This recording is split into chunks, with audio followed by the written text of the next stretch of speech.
Olá, amados, que a graça e a paz do Senhor seja com todos. A Ele, ao Senhor, somente a Ele, toda a honra, toda a glória e todo o louvor, porque somente Ele é digno de receber louvor. Atos dos Apóstolos, no capítulo 16 e no versículo 31, trecho bem conhecido, diz o seguinte: E eles disseram: Creia no Senhor Jesus e serás salvo, tu e a tua casa. Aí você pergunta: eu tenho servido a Deus, tenho me dedicado ao Evangelho, tenho me consagrado, contudo ninguém na minha casa ainda segue o Evangelho de Jesus Cristo.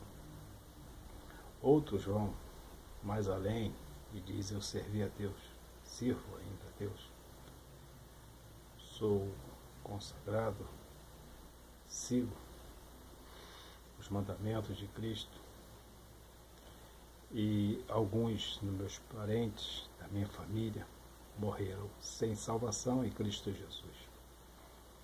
Como é que fica então essa palavra de Atos 16, 31? Você está dizendo que crê no Senhor Jesus já salvo tu e a tua casa. Esse é um assunto muito relevante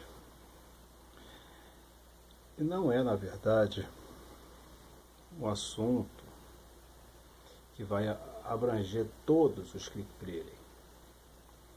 Aquela palavra ela foi simplesmente para aquele carcereiro. Não foi para todos os que crerem em Jesus.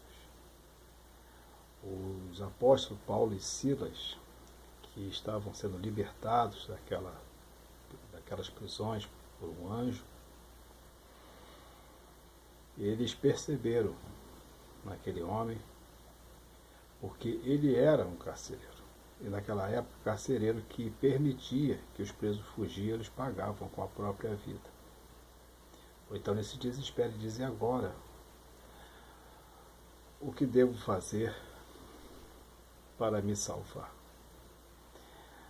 A possibilidade daquele homem estar falando em se salvar espiritualmente, ela é pequena, porque talvez ele não conhecesse o Evangelho.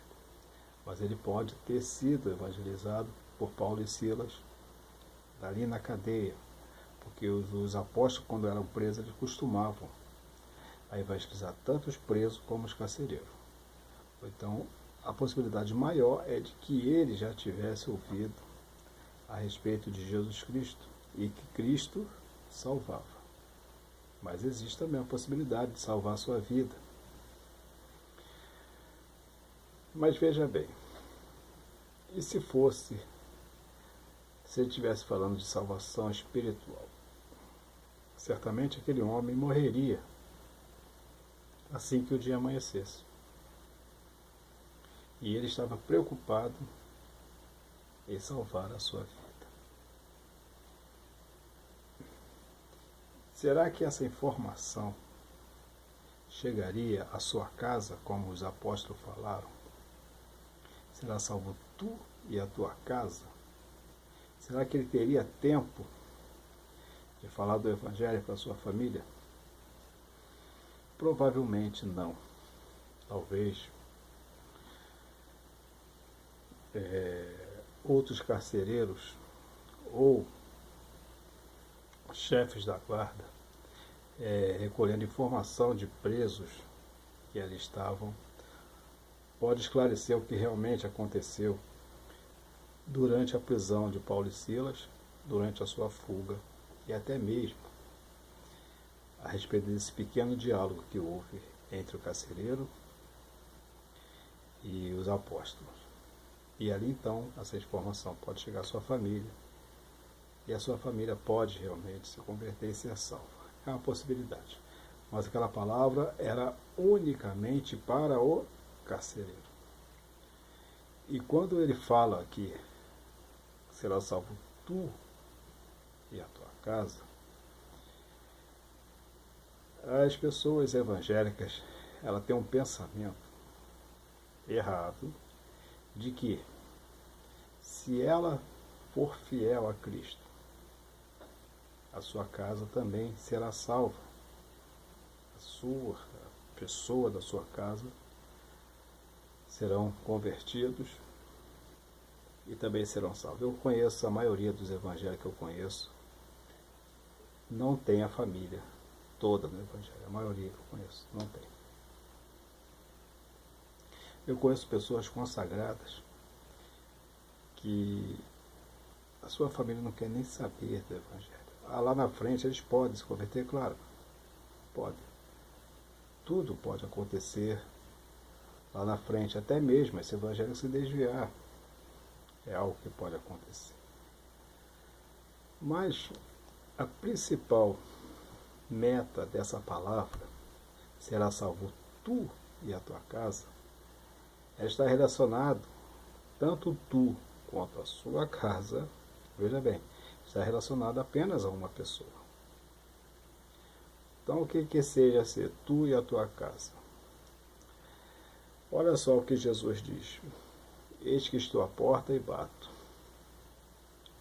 Se alguém abrir a porta, eu entrarei em sua casa, serei com ele e ele comigo. Que casa é essa? Todos nós sabemos que é a porta do coração. Então nós,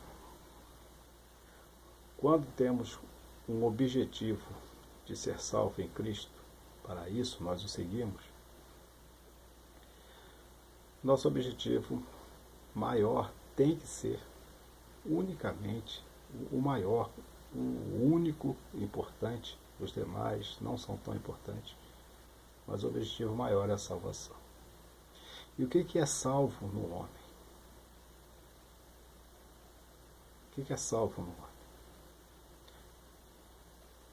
Jesus fala que adianta ganhar o mundo e perder a sua alma. Então a alma tem que ser salva. E outra coisa que é salvo, que as pessoas acham que não é, e diz: isso aqui é só porcaria, isso aqui é só lixo, é o corpo. O nosso corpo também é salvo. Se olharmos, observarmos as Escrituras em Tessalonicenses, você vai ver que nós, os que forem arrebatados, não deixarão o corpo aqui. O corpo também será levado. Ele passará por uma transformação, que é a chamada glorificação do corpo, e esse corpo sobe com a sua alma. E os que já morreram, eles ressuscitarão. A Bíblia diz que a terra devolverá os seus mortos, o mar devolverá os seus mortos, não importa onde esteja. Deus sabe onde está os restos mortais de cada um daqueles que foram salvos.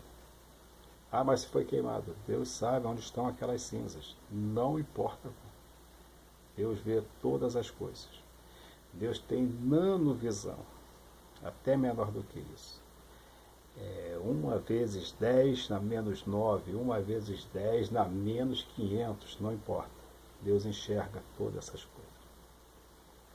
Então, quando ele fala ser salvo tu, é a tua alma. E ser salvo a tua casa, é o seu corpo. Ou, para ele, pode ter sido ser salvo também a sua família, porque a família receberia a informação do que aconteceu, até mesmo, quem sabe, pelos próprios apóstolos. Mas quando fala para você que busca o Senhor, e você tem se indignado, você tem se entristecido, fala para você que busca Deus direito, você tem uma vida correta com Deus, busca Deus segundo as Escrituras. Você não precisa nem estar falando tanto de Jesus para a sua família. Apenas o testemunho da sua salvação e do seu comportamento de vida vai reagir neles um certo interesse pela mudança que foi feita em você, E eles notarão que há algo diferente em você. E a qualquer momento, eles vão se decidir por Cristo através de você. Não, mas você não deve falar. Claro, você deve falar. Você não deve ficar insistindo. Isso vai causar briga, vai causar confusão. Então a sua casa pode ser salva? Pode, se você der um bom testemunho de vida, a sua casa pode ser salva. Tem pastores que a sua família não são salvos. Tem cantores, cantores, eu estou falando de Deus mesmo, cantor de música, gospel, estou falando louvadores de Deus, que as suas famílias não são salvas. Então, como é que fica isso? Se a família não são salva, ou então é porque você não creu em Deus? E se você não tem uma família nos pés de Cristo, vivendo para Cristo, é porque você não está crendo em Deus? Não é bem assim. Aquela palavra foi diretamente única para aquele carcereiro. Se você quer aproveitar essa palavra para você, então você creia no Senhor Jesus, que a tua alma, o teu entendimento vai ser salvo. E o seu corpo receberá glorificação no dia do arrebatamento. E também será salvo. Mas o corpo pode se perder? Pode. A Bíblia diz também que corpos de muitos ressuscitarão para a perdição. Ressuscitar para a morte eterna. Todos vão ressuscitar. Não importa se era crente ou se não era crente. Uns vão ressuscitar para a vida eterna e outros ressuscitarão para a morte eterna. Eu estou falando de corpo, que é a nossa casa, na qual o Senhor quer salvar. Creia no Senhor Jesus Cristo e será salvo tu e a tua casa. Por isso que o nosso corpo, ele deve ser cuidado. Nosso corpo é templo do Espírito Santo. Você não pode estar fazendo coisas absurdas com o seu corpo.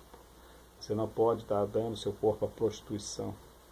Você não pode estar oferecendo seu corpo ao álcool. Você não pode estar oferecendo seu corpo a mutilações, a tatuagens.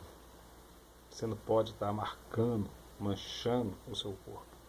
Porque o seu corpo é santo, é templo do Espírito Santo.